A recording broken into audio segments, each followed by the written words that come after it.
Welcome back dear students. Nitrogenous fertiliser की बात हो रही थी और हम लोग स्टार्ट कर रहे हैं यूरिया से।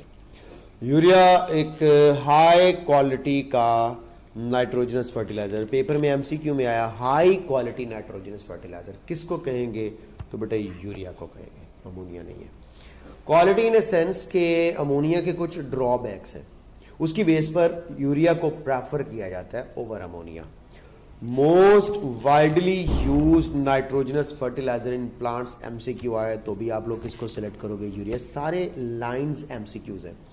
Most concentrated solid nitrogenous fertiliser तो भी आपका आंसर क्या होगा? यूरिया। ये सारे एमसीक्यूज के हवाले से इंपॉर्टेंट पॉइंट्स हैं जो आपके साथ मैंने शेयर किए। परसेंटेज ऑफ नाइट्रोजन इसमें 46% है, जो कि एक मेजर एलिमेंट के तौर पर मौजूद होता है।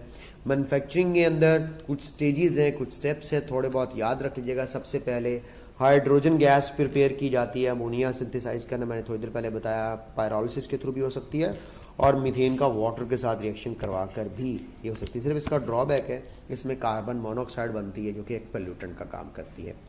प्रेपरेशन ऑफ अमोनिया करने के लिए हम लोगों ने पीछे रिएक्शन पढ़ा है कि iron crystals, magnesium oxide, alumina और silica as a catalyst use किए जा सकते हैं। मॉलिब्डेनम ऑक्साइड कैटालिस्ट के साथ भी काम चलाया जा सकता है, लेकिन असल में आयरन क्रिस्टल्स और ये को कैटालिस्ट प्रेफर किए जाते हैं। मॉलिब्डेनम ऑक्साइड भी कैटालिस्ट के तौर पर यूज होता है, जो कि प्रीवियस में था। 200 ATM आपको नजर आ रहा है। मैंने बोला कि हमारी बुक में ये 300 ATM तक भी जो है वो काम चलता है, तो बेटा ये भी आप लोग देख सकते हैं। नाइट्रोजन और हाइड्रोजन मिलकर के अमोनिया बनाते हैं, ये इसका सेकंड रिएक्शन होगा। थर्ड में अमोनिया जो है वो उसको यूरिया में कैसे कन्वर्ट करते हैं, ठीक है। ये स्टेप नंबर जो 3 था वो मैं यहां पे मेंशन कर देता हूं कि अमोनिया को कार्बन डाइऑक्साइड के साथ रिएक्शन करवाते हैं। नाइट्रोजन और हाइड्रोजन का मिक्सिंग रेशियो 1:3 था, तो NH3 अमोनिया और कार्बन डाइऑक्साइड CO2 को अगर कंबाइन करके हम लोग अमोनियम कार्बामेट अगर बना रहे हैं, तो अमोनियम कार्बामेट का ये फॉर्मूला आपके सामने जो लिखा हुआ है इसको याद रख लीजिएगा। 2 अमोनिया और 1 कार्बन डाइऑक्साइड मिलते हैं और ये अमोनियम कार्बामेट बनता है। इसका फॉर्मूला देख लें गौर से, ये अमोनियम कार्बामेट का फॉर्मूला, ठीक है, ये पढ़ा हुआ है। NH2C डबल बॉन्ड, ये अमोनियम है और ये जनाब कार्बामेट कहलाएगा, अमोनियम कार्बामेट, जिसको हम लोग जो है वो जनरली जो है वो यूं समझ लें कार्बोक्सिलिक एसिड के डेरिवेटिव्स नहीं तो वो जो एमाइड उसी क्लास के अंदर इंक्लूड कर सकते हैं। एनीहाउ, तो अब ये जो अमोनियम कार्बामेट बना है ये डेफिनेटली अनस्टेबल है, अमोनियम कार्बामेट, और है भी ये हमारे पास जो है वो एक ऐसा कंपाउंड जिसने आगे यूरिया में कन्वर्ट होना है। लेकिन कैसे कन्वर्ट होना मैं आपको बता दूं कि अमोनिया और कार्बन डाइऑक्साइड की मिक्सिंग रेशियो आप लोगों ने याद रख लेनी है 2:1। ये भूलने वाली बात नहीं है कि अमोनिया और कार्बन डाइऑक्साइड की रेशियो क्या है यूरिया सिंथेसाइज करने के लिए, तो 2:1 है। अमोनिया बनाने के लिए नाइट्रोजन और हाइड्रोजन की रेशियो 1:3 है। ये रेशियो की बेस पर बात कर सकते हैं। कैटालिस्ट वगैरह आप लोग याद रख सकते हैं। जैसे ये अमोनियम कार्बामेट बनता है तो अमोनियम कार्बामेट जो है वो अपने आप को कन्वर्ट कर लेता है डिहाइड्रेशन के बाद यूरिया के अंदर। तो सवाल पूछा जाए how ammonium carbamate is converted into urea, तो तुम्हारा आंसर होना चाहिए डिहाइड्रेशन। तो मैं अगर आपसे कहूं यार ये अमोनियम कार्बामेट, ये कार्बोनेट नहीं है कार्बामेट है, और यूरिया आपस में आइसोमर्स हैं, तो आपका आंसर होना चाहिए नो वे, बिकॉज इनका मॉलिक्यूलर फॉर्मूला डिफरेंट है, क्योंकि ये वाटर सेपरेट हो चुका है इस वक्त अमोनियम कार्बामेट से। तो डिहाइड्रेशन के थ्रू जो है वो अमोनियम कार्बामेट कन्वर्ट होता है यूरिया के अंदर। जब यूरिया बन जाती है तो उसके बाद यूरिया सोल्यूशन, क्योंकि हमें मिलेगा वाटर भी साथ में मौजूद है, कंसंट्रेट किया जाता है, इवेपोरेशन करवाई जाती है, वाटर को रिमूव कर दिया जाता है और ये वैक्यूम बाद में जो है वो स्टीम के थ्रू जो है 2 हमारे पास इवेपोरेशन की स्टेजेस होती हैं। एक सो सिंपल इवेपोरेशन और दूसरा स्टीम के थ्रू इवेपोरेशन, जो मैक्सिमम वाटर को वेपोराइज करवा कर निकाल देती है, जिसके बाद हमें 99.7% मोल्टन यूरिया मिल जाती है। यानी कि यूं समझ लो 0.3% उसके अंदर जस्ट वाटर रह जाता है। उसके बाद उसको मोल्टन यूरिया को सेपरेट किया जाता है प्रिलिंग टावर के अंदर। प्रिलिंग टावर जो है उसको छोटे छोटे ग्रेन्यूल्स की फॉर्म में ले आता है, क्योंकि पहले वो पेस्ट की फॉर्म में होता है। छोटे छोटे प्रिलिंग बकेट्स बन जाते हैं और उसके बाद उनको कूल करके एयर के जो है वो अपवर्ड मूवमेंट के थ्रू छोटे छोटे स्मॉल स्मूथ सरफेस वाले ग्रेन्यूल्स में कन्वर्ट कर लिए जाते हैं और ऑफ कोर्स बैग्स वगैरह में स्टोर करके मार्केट में पहुंचा दिया जाता है ड्राई करने के बाद। एडवांटेजेस और डिसएडवांटेजेस आप पढ़ सकते हैं कि nitrogen mostly nitrogen nutrients provide करती है, most commonly mixed with soil और apply to the soil surface. Soil में इसको मिक्स भी किया जा सकता है और सॉइल की जस्ट सरफेस पर फेंका भी जा सकता है। वो 6 इंचेस डीप इंजेक्ट करने वाला कोई सीन नहीं है। Due to high solubility it may be dissolved in the water and apply to the soil as a fluid, ठीक है। एज ए फ्लूइड जो है वो सॉइल के अंदर जो है वो अप्लाई की जाती है, ठीक है। ये इसके अंदर एक जो है वो इंपॉर्टेंट चीज है। और एक बात आप लोग अच्छे तरीके से जो है वो ज़हन के अंदर रख लीजिएगा कि यहां पे आप लोगों को जो है वो एक बात का अच्छे तरीके से जो है वो ख्याल रखना चाहिए कि यहां पे आप लोग ये ज़हन में रख लीजिएगा, due to high solubility it may be dissolved in water and apply to the soil as a fluid. अब प्रॉब्लम क्या है कि वाटर के अंदर बड़ी जल्दी हल हो जाती है ये, ठीक है। इसको वाटर में भी डिसॉल्व किया जा सकता है या वैसे भी सॉइल में फेंका जा सकता है, क्योंकि बाद में अगर पानी लगाया जाएगा सॉइल को तो पानी के साथ बड़ी आसानी के साथ ये मिक्सअप हो जाएगी। और इरिगेशन वाटर के साथ मिक्स करके, जैसा कि मैं कह रहा हूं दोनों तरीकों से, वाटर में मिक्स करके भी ऐड कर दो या वैसे फेंक दो, बाद में पानी लगा दो। तो स्प्रेड इनटू द प्लांट जो है वो फॉलेज, ये एक इंपॉर्टेंट चीज थी जो मैं बताना चाह रहा था आप लोगों को कि पानी में मिक्स करके स्प्रे भी किया जा सकता है, सॉलिड फॉर्म में भी फेंका जा सकता है, बाद में पानी लगा लेते हैं उसके अंदर वो डिसॉल्व हो जाएगा। अब यूरिया जो है वो फोलियर्स के अंदर जो स्प्रे किया जाता है वाटर के अंदर मिक्स करके, can be quickly absorb by the plant leaves, यानी कि अगर आप स्प्रे करते हो तो प्लांट लीव्स उसको बड़ी जल्दी एब्जॉर्ब कर लेते हैं, यानी कि प्लांट लीव्स के लिए वो नुकसानदेह नहीं होता। आफ्टर यूरिया कॉन्टैक्ट सॉइल और plants naturally occurring enzymes urease begin to quickly convert urea back into ammonia, this process called hydrolysis. बेटा थोड़ा सा प्रॉब्लम ये आता है कि यूरिएज एंजाइम जो होता है ना वो यूरिया को अमोनिया के अंदर कन्वर्ट करना शुरू कर देता है। तो अगर वो अमोनिया में कन्वर्ट होगी तो ऑफ कोर्स वो फिर लॉस्ट होने का चांस है, इसीलिए कोशिश की जाती है कि वाटर में डिसॉल्व हो जाए तो फिर अमोनिया बनने का चांस रिलेटिवली कम हो जाता है। लेकिन फिर भी यूरिएज एंजाइम यूरिया की एक अच्छी खासी अमाउंट को back to the ammonia convert कर देता है। ये यूरिया के कुछ एडवांटेजेस और डिसएडवांटेज। सवाल पूछा जाए ये सॉलिड फॉर्म में प्लांट को दिया जाएगा या सोल्यूशन फॉर्म में, तो दोनों फॉर्म में दिया जा सकता है, ठीक होगा जी। नंबर 3 पर डायरेक्ट प्लांट को अप्लाई किया जा सकता है, जी बिल्कुल, डायरेक्ट प्लांट्स के ऊपर इसका स्प्रे किया जा सकता है, डायरेक्ट लीव्स इसको एब्जॉर्ब कर सकते हैं। तो ये सारी चंद एक इंपॉर्टेंट चीजें थी जो आप लोगों के मैं हैंड ओवर करना चाह रहा था। उसके बाद आता है अमोनियम नाइट्रेट। इसका सवाल बड़ी दफा आया, वो पैडी राइस वाला, आप लोगों को पता ही है, काफी दफा क्वेश्चन आता है। अमोनियम नाइट्रेट फर्टिलाइजर आपके सामने आ गया, ये हाइग्रोस्कोपिक है, बात हुई थी हमारी, ये मॉइस्चर एब्जॉर्ब कर लेता है और अपनी फिजिकल स्टेट चेंज नहीं करता क्योंकि ये डिलिक्विसेंट नहीं है, ये हाइग्रोस्कोपिक है, ठीक है। It is not useful for paddy rice, क्योंकि पैडी राइस के रूट नोड्यूल्स के अंदर नाइट्रोजन को जो है वो डीनाइट्रीफाइंग करने वाले बैक्टीरिया होते हैं। ऐसे बैक्टीरिया जो डीनाइट्रीफाइंग बैक्टीरिया होते हैं जो फ्लडेड फील्ड्स के अंदर मौजूद होते हैं, वो डिकम्पोज कर देते हैं अमोनियम नाइट्रेट को नाइट्रोजन गैस के अंदर। कोई आपसे पूछा जाए ऐसा क्यों होता है, बेटा याद रख लीजिएगा, बाकियों को क्यों नहीं कर पाते, इसी को क्यों कर देते हैं। Ammonium nitrate is unstable fertiliser, unstable fertiliser. एक तो इसका ये ड्रॉबैक आ गया कि अनस्टेबल फर्टिलाइजर है। दूसरा इसका ड्रॉबैक क्या है, ये सॉइल को एसिडिक बना देता है। जैसा कि मैंने बताया कि आप लोगों के पास अमोनियम हाइड्रोक्साइड बन रहा होगा और साथ में नाइट्रिक एसिड बन रहा होगा। स्ट्रॉन्ग एसिड की फॉर्मेशन की वजह से सॉइल जो है वो एसिडिक हो जाती है, ठीक है। तो ये बात आप लोगों ने भूलनी नहीं है, इस बात को आप लोगों ने अच्छे तरीके से ज़हन में रख लेना कि ये सॉइल को एसिडिक बना देता है। अनस्टेबल है, हाइग्रोस्कोपिक है, सॉइल को एसिडिक बना देता है, सॉइल एसिडिक हो जाएगी।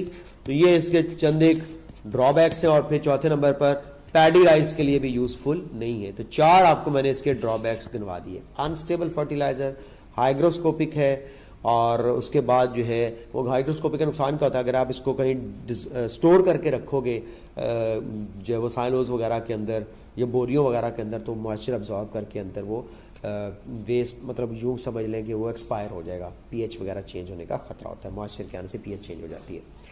परसेंटेज ऑफ नाइट्रोजन भी कोई इतनी खास नहीं है, 33 से 33.5% नाइट्रोजन। इसकी मैन्युफैक्चरिंग कैसे होती है, आपको मजेदार बात बताता हूँ।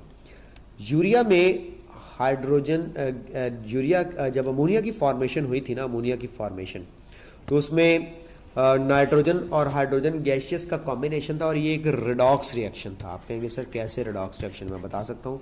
नाइट्रोजन जीरो ऑक्सीडेशन स्टेट से -3 में जाएगा, हाइड्रोजन जीरो ऑक्सीडेशन स्टेट में +3 में जाएगा। ये एक रिडॉक्स रिएक्शन था। ये जो यूरिया की सिंथेसिस है, ये किस टाइप का रिएक्शन है? मैं अब आपको बता दूं। यूरिया की सिंथेसिस देखें, अमोनिया और कार्बन डाइऑक्साइड का रिएक्शन, ये एक न्यूट्रलाइजेशन रिएक्शन होगा, क्योंकि अमोनिया बेसिक होती है और कार्बन डाइऑक्साइड एसिडिक होती है। तो ये न्यूट्रलाइजेशन रिएक्शन है। बड़ी मजेदार बात मेरे ज़हन में आई, न्यूट्रलाइजेशन रिएक्शन है। ठीक होगा। आप इसी तरह अगर आप अमोनियम नाइट्रेट प्रिपेयर कर रहे हैं तो ये किस टाइप का रिएक्शन है, ये भी देखें। अमोनिया बेसिक और नाइट्रिक एसिड एसिडिक, तो अमोनियम नाइट्रेट बना, तो ये भी एक एसिड बेस्ड रिएक्शन है। एसिड बेस्ड न्यूट्रलाइजेशन रिएक्शन ही कंसिडर किया जाएगा। तो ये देखिए आपके सामने लिखा, manufacture by neutralisation of ammonia with nitric acid. याद रख लीजिएगा। यूरिया कैसे प्रिपेयर हुआ था?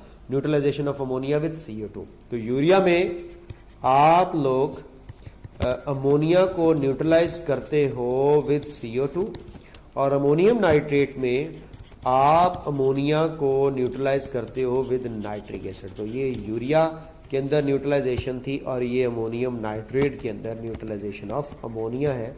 किसके साथ इसकी न्यूट्रलाइजेशन की जाती है। ठीक है बेटा। उसके बाद नेक्स्ट आ गया एडवांटेजेस और डिसएडवांटेजेस इसके। Useful fertiliser for many crops except paddy rice, पहले पढ़ चुके हैं। हाइग्रोस्कोपिक है और बैक्टीरिया डिकम्पोज इसको आसानी से कर सकते हैं। अनस्टेबल है, लेस कंसंट्रेटेड देन यूरिया है। Ammonium nitrate advantage over urea क्या है? More stable and doesn't rapidly lose nitrogen to the atmosphere. क्या मतलब? जब इसको आप कहेंगे सर अभी तो आपने थोड़ी देर पहले इसको अनस्टेबल कहा और यहाँ पे आप यूरिया की निस्बत इसको स्टेबल कह रहे हैं। मैं आपको रीजन बताता हूँ वो स्टेबिलिटी क्या है और वो अनस्टेबिलिटी क्या है, तवज्जो से समझिएगा। अगर आपके पास यूरिया मौजूद है NH2 ट्वाइस C हो, सॉलिड फॉर्म में पड़ा हुआ है, और अगर आपके पास अमोनियम नाइट्रेट पड़ा हुआ है, जब तक बैक्टीरिया के हत्थे नहीं चढ़ता तब तक ये स्टेबल है। जैसे ही बैक्टीरिया के हत्थे चढ़ेगा तो ये अनस्टेबल हो जाएगा। यानी कि सॉइल में जाकर के आपको अनस्टेबल मिलेगा अमोनियम नाइट्रेट। लेकिन आप लोगों ने ये बात ध्यान में रखी कि ammonium nitrate advantage over urea ये कि stable and does not rapidly lose nitrogen in the atmosphere. कि अगर ये बैग्स में पड़ा हुआ है, तो बैग्स में यूरिया पड़े पड़े अमोनिया गैस प्रोड्यूस कर सकता है, लेकिन अमोनियम नाइट्रेट जो है वो अमोनिया गैस प्रोड्यूस नहीं करता। रिलेटिवली सॉलिड फॉर्म में सॉइल के बगैर देखा जाए तो ज्यादा स्टेबल कौन है? Ammonium nitrate. लेकिन सॉइल में जाकर के अनस्टेबल हो जाता है, तो बड़ी आसानी के साथ बैक्टीरिया इसको डिकम्पोज कर सकते हैं। तो ये एक इसका एडवांटेज कह लो और बाद में डिसएडवांटेज भी यही कहलाएगा। During warm weather it is best apply urea, क्योंकि गर्मियों में ओपन गर्मी के सीजन में ये बैग्स वगैरह में पड़ा रहे तो डिकम्पोज नहीं होता। सिर्फ एक ड्रॉबैक होता है, सर्दियों में ये मॉइस्चर एब्जॉर्ब कर लेता है। तो सर्दियों में ये अच्छा फर्टिलाइजर नहीं है, गर्मियों में अच्छे फर्टिलाइजर के तौर पे इसको हम लोग यूज कर सकते हैं। और during warm weather it is best to apply urea soon before the rain is expected over with soil minimise nitrogenous loss. अब देखो यहाँ पे उसने बोल दिया कि यूरिया को जो है वो हम लोग अप्लाई कर सकते हैं बारिश से पहले, क्योंकि यूरिया वाटर के साथ बड़ी अच्छी एफिनिटी शो करता है। लेकिन अगर बरसात का मौसम है तो फिर अमोनियम नाइट्रेट अच्छा फर्टिलाइजर नहीं है, क्योंकि ये हाइग्रोस्कोपिक नमी जज़ब कर लेता है। बरसात के मौसम में, सर्दियों में यूरिया अच्छा फर्टिलाइजर है। गर्मियों के अंदर देखा जाए तो अमोनियम नाइट्रेट अच्छा इसलिए फर्टिलाइजर है कि इसको स्टोर करना ईजी है। तो ये स्टोरेज की बेस पर एडवांटेजेस और डिसएडवांटेजेस है जो मैं आपको बता रहा था। DAP बड़ा मशहूर, DAP जो है वो बड़ा मशहूर फर्टिलाइजर है। इसके बारे में कहा जाता है कि प्लांट्स के न्यूट्रिएंट 75% तक DAP से पूरे हो जाते हैं। बेटे DAP प्रिपेयर किया जाता है by neutralising ammonia with phosphoric acid. तो फॉस्फोरिक एसिड से अमोनिया को न्यूट्रलाइज करके बाई अमोनियम फॉस्फेट, जिसको DAP भी कहते हैं, डाई अमोनियम फॉस्फेट भी कहा जाता है, प्रोड्यूस किया जाता है प्लस सीड। इसका मतलब ये एक्सोथर्मिक प्रोसेस है। एक तो ये एमसीक्यू आ सकता है कि डीएपी की प्रिपरेशन एक्सो है, ये एंडो तो आपका आंसर होना चाहिए एक्सोथर्मिक है। इसकी क्रिस्टल्स को सेंट्रीफ्यूज करके वॉश और ड्राई करके जो है वो यूज किया जाता है एज ए फर्टिलाइजर। इसमें 16% नाइट्रोजन 48% पोटाशियम मौजूद है, यानी कि नाइट्रोजन प्रोवाइड कर दी इसने और पोटाशियम प्रोवाइड कर दी। एक चीज पोटाशियम कह रहा हूं, फास्फोरस प्रोवाइड कर दी। एक चीज रह गई है पोटाशियम यानी कि के, अगर वो मिल जाए तो ये 75% से 100% तक प्लांट की जो मेन न्यूट्रिएंट्स है उनको पूरा कर सकता है। इसीलिए एमसीक्यू आता है कि best fertiliser mixture, best fertiliser mixture कौन सा है, तो मैं आप लोगों के सामने लिख देता हूं बेस्ट फर्टिलाइजर मिक्सचर कौन सा है। KNO3 है और साथ में DAP मिक्स कर दिया जाए, ये आपको N भी देंगे, ये आपको P भी देंगे, ये आपको K भी देंगे और ये बेस्ट फर्टिलाइजर मिक्सचर कंसिडर किया जाता है। क्योंकि ये दो आपसे पेपर में पूछा जाए कि which two fertilizer mixture can meet all the major nutrients demand, तो आपका आंसर होना चाहिए KNO3 और DAP को मिक्स कर दो तो NPK, तीनों मेजर एलिमेंट्स प्लांट्स की ग्रोथ के लिए जो रिक्वायर्ड है वो प्लांट्स को मिल जाते हैं और वो सेटिस्फाइड हो जाता है। तो ये आप लोगों ने ज़हन में रख लेनी है, परसेंटेज वगैरह पेपर के हवाले से पूछी जा सकती है। न्यूट्रलाइजेशन हो रही है अमोनिया की with phosphoric acid. DAP fertiliser excellent source of phosphorus और नाइट्रोजन है प्लांट्स की न्यूट्रिशन के लिए, highly soluble and dissolve quickly in the soil, release plant available phosphate और अमोनियम आयन देता है। फॉस्फेट ने फास्फोरस देनी है, अमोनियम ने अमोनिया देनी है, नाइट्रोजन देनी है। Notable property of DAP is the alkaline pH that develops around the dissolving granule. इसकी जो पीएच होती है वो थोड़ी बहुत स्लाइटली अल्कलाइन पीएच की तरफ इसका रुझान देखा गया। As ammonium ion is released from but when dissolving DAP granules, volatile ammonia can be harmful to seedlings. जो नए नए सीड्स बन रहे होते हैं उसके लिए अमोनिया नुकसानदेह होती है और प्लांट के रूट्स को जो है वो इमीडिएटली जो है वो अमोनिया गैस जो है वो नुकसान पहुंचा सकती है, क्योंकि ये सोर्स है अमोनियम आयंस का। अमोनियम आयन में से अमोनिया बड़ी जल्दी निकल जाती है, ठीक है। तो इसकी भी हम लोग यूं कह सकते हैं कि ये अनस्टेबल फर्टिलाइजर कंसिडर किया जाएगा, इसीलिए तो हाईली सॉल्युबल। आपको पता हो जो स्टेबल है वो हाईली सॉल्युबल नहीं होता, ये एक अनस्टेबल फर्टिलाइजर है। इसका ड्रॉबैक ये है कि फटाफट अमोनिया प्रोड्यूस कर देता है और अमोनिया सीडलिंग्स के लिए भी नुकसानदेह होती है प्लांट्स की, और ऑफ कोर्स प्लांट की रोट्स को भी नुकसान पहुंचाती है। तो ये हमारे पास डीएपी के हवाले से जो है वो एक ड्रॉबैक था जो मैं आप लोगों के साथ जो है वो शेयर करना चाह रहा था। इसके बाद नेक्स्ट बेटे आप लोगों की तरफ पॉइंट आया, this potential damage is more common when the soil pH is greater than 7।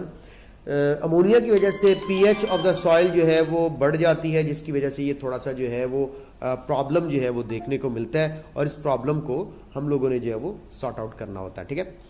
तो नेक्स्ट जो है आप लोगों को जो मैं पॉइंट बताऊंगा, to prevent the possibility of seedling damage, ये सारी बातें आप लोग पढ़ भी सकते हैं कि सीडलिंग की डैमेज को कैसे बचाना है। To prevent the possibility of seedling damage, care should be taken to avoid placing high concentration of DAP near germinating seeds. जहां पे सीड्स जर्मिनेट कर रहे हो या बीज के अंदर से जो है वो नया नया पौधा निकल रहा हो, तो ऑफ कोर्स उस नए नए पौधे को निकलने से बचाने के लिए जरा डीएपी को दूर रखा जाए, क्योंकि डीएपी में से उड़ के उठक के अमोनिया आ रही होती है जो नए नन्ही मुन्ने बीज के अंदर से निकलने वाले पौधों के लिए नुकसानदेह होती है। Ammonium present in DAP and excellent nitrogenous source will be gradually converted into nitrate by the soil। Ammonia को, जो अमोनियम होता है ना, अमोनियम को जो है वो बैक्टीरिया के थ्रू नाइट्रेट्स में जो है वो कन्वर्ट किया जा सकता है और नाइट्रेट्स जो है वो सॉइल की पीएच ड्रॉप कर देते हैं। आपको पता ही है कि जहाँ पे नाइट्रेट्स आएंगे, नाइट्रिक एसिड वगैरह आएगा, वहाँ पे pH of the soil drop हो जाएगी, क्योंकि नाइट्रिक एसिड वगैरह जो है वो एसिडिक नेचर के होते हैं। तो इसका मतलब क्या है कि अमोनियम, ये भी सवाल पूछ सकता है कि कौन सा नाइट्रोजनस फर्टिलाइजर सॉइल की पीएच ड्रॉप कर सकता है। बेटा जितने भी एसिडिक फर्टिलाइजर्स हैं, आप देखो डीएपी के अंदर आपको अगर हाइड्रोलाइज करवाएं तो एक तो आपको अमोनियम हाइड्रोक्साइड मिलेगा और दूसरा आपको फॉस्फोरिक एसिड मिलेगा। तो अमोनियम हाइड्रोक्साइड वीक बेस है और फॉस्फोरिक एसिड जो है वो स्ट्रॉन्ग एसिड है, तो ये सॉइल की पीएच ड्रॉप हो सकती है। पीएच ड्रॉप का मतलब होगा decrease in the pH, decrease in pH, जिसको ड्रॉप ऑफ द पीएच कहते हैं, ड्रॉप ऑफ पीएच। और ये कौन हमेशा कहलाता है? Acidic nitrogen fertiliser,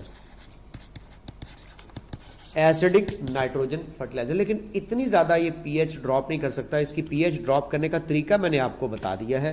pH drop करने के लिए ये जो अमोनियम आयन ये प्रोड्यूस करता है, ये नाइट्रेट आयन में कन्वर्ट हो जाते हैं बैक्टीरिया के थ्रू, और वो नाइट्रेट आयन रिजल्ट में एसिडिक नेचर की वजह से पीएच ड्रॉप कर देते हैं। यानी कि पीएच का जो वेरिएशन है वो अमोनियम ये डीएपी करवा सकता है, तो इसलिए इसको थोड़ा सा अवॉइड किया जाता है।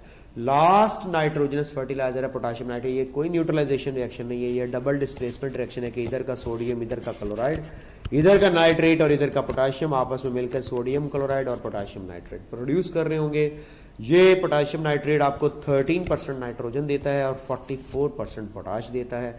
यानी कि पोटाशियम और नाइट्रोजन की यहाँ पे भी रिक्वायरमेंट पूरी होगी, तो डीएपी के साथ ये 100% न्यूट्रिएंट्स दे सकता है। एडवांटेजेस और डिसएडवांटेजेस आपके सामने है। Use of KNO3 especially desirable in condition where highly soluble chloride free nutrient source is needed. अब देखें कि हमारे पास क्लोरीन फ्री जो वो सोर्स रिक्वायर्ड है, तो पोटाशियम नाइट्रेट जो है ना, इसके अंदर क्लोरीन वाला कोई चक्कर नहीं होता, तो इसलिए इसको जो है वो यूटिलाइज किया जाता है। All of the nitrogen is immediately available to plant. सवाल आएगा कि 13% की 13% इमीडिएटली अवेलेबल प्लांट्स है। यस, क्योंकि आपको पता है कि इसने फट से नाइट्रेट आयंस में जो है वो कन्वर्ट हो जाना है। वहां पे नाइट्रेट आयंस में अमोनियम आयन को कन्वर्ट किया जाता है, यहाँ पे नाइट्रेट आयन आपको डायरेक्ट मिल जाएगा। तो डीएपी में अमोनियम आयन नाइट्रेट में कन्वर्ट होता है, यहाँ पे आपको डायरेक्ट नाइट्रेट आयन मिल जाता है, तो आप लोग डायरेक्ट नाइट्रोजन को अवेल कर सकते हैं। और नाइट्रेट आयन की वजह से होता है। और माइक्रोबियल एक्शन जो है वो इसके अंदर बड़ा इंपॉर्टेंट रोल प्ले करता है कि नाइट्रेट आयंस वगैरह को नाइट्रोजन में कन्वर्ट करने के लिए। बाकी इसकी एज सच ये आप लोगों को एक इंपॉर्टेंट चीज़ मैंने बतानी थी, मेरे जेहन में पॉइंट आ गया कि नाइट्रोजन और पोटाशियम की रेशो 1:3 है। तो ये पेपर में सवाल आया हुआ है। और पोटाशियम की जो डिमांड होती है वो हार्वेस्टिंग जब करनी होती है तो उसके करीब ज़रा ज़्यादा बढ़ जाती है। तो ये मैं आप लोगों के सामने यहाँ पे थोड़ा सा रख रहा हूँ, जो आप लोग जेहन में रख लें कि 1:3 नाइट्रोजन और फास्फोरस की रेशियो है पोटाशियम नाइट्रेट के अंदर। ये भी पेपर में क्वेश्चन पूछा जा सकता है। तो ये सारे के सारे नाइट्रोजनस फर्टिलाइजर्स प्लांट्स की ग्रोथ के लिए इंपॉर्टेंट है। इन सारे पॉइंट्स को जो है वो आप लोग जहन में रख सकते हैं। और मैं पोटाशियम नाइट्रेट फर्टिलाइजर के हवाले से एक MCQ आप लोगों को बता दूं कि ज़्यादातर ये हमारे पास कब यूज़ किया जाता है? डाइल्यूट सोल्यूशन समटाइम्स स्प्रे किया जाता है प्लांट फोलिएजेस वगैरह के ऊपर स्टिमुलेट करने के लिए फिजियोलॉजिकल प्रोसेसेस जो कि ओवरकम करता है न्यूट्रिशन की deficiencies. फोलियर applications of potassium during fruit development advantage है सम क्रॉप्स के अंदर, क्योंकि फ्रूट की जो डेवलपमेंट बेहतर होती है। Since the growth stage often, शायद आप पेपर में MCQ आया कि पोटाशियम नाइट्रेट फर्टिलाइजर कब नीडेड होता है? तो जब फ्रूट की डेवलपमेंट हो रही है तो उसके करीब नीडेड होता है। With high potassium demands during the time of declining root activity and nutrition uptake. जब प्लांट जो है वो फ्रूट्स के करीब चला जाता है तो बाज़ दफ़ा रूट्स की जो न्यूट्रिएंट्स ऊपर को ले जाने की कैपेसिटी कम हो जाती है, तो फिर डायरेक्ट पोटाशियम नाइट्रेट को जो है वो स्प्रेड वगैरह जो है वो किया जाता है। ये एक इंपॉर्टेंट लाइन है। It is also commonly used for green house plants production and hydroponic cultures. ये इस तरह से ये जो हाइड्रोपोनिक कल्चर्स होते हैं इसके अंदर जो फर्टिलाइजर ज़्यादातर यूज़ किया जाता है वो पोटाशियम नाइट्रेट होता है। तो ये आप लोगों को एक और इम्पॉर्टेंट MCQ के हवाले से पॉइंट बता दिया कि हाइड्रोपोनिक कल्चर्स वगैरह के लिए या ग्रीन हाउस प्लांट्स के लिए कौन सा नाइट्रोजनस फर्टिलाइजर ज़्यादा अच्छा है? पोटाशियम नाइट्रेट, क्योंकि इसको डायरेक्ट जो है वो सेपरेट भी किया जा सकता है। और ऑफ कोर्स आपको पता है यहाँ पे प्लांट्स की कंट्रोल्ड ग्रोथ करवाई जाती है, तो कंट्रोल्ड ग्रोथ के लिए पोटाशियम नाइट्रेट एक इंपॉर्टेंट फर्टिलाइजर है। एनीहाउ, ये तो थे नाइट्रोजनस फर्टिलाइजर्स की डिटेल। नेक्स्ट वीडियो में role of sulphur dioxide atmosphere के अंदर क्या है, एसिड रेन और स्मोक कैसे कॉज होती है, ये डिस्कस करने जा रहा हूँ। वॉच कीजिएगा नेक्स्ट वीडियो। अपना ढेर सारा ख्याल रखिएगा।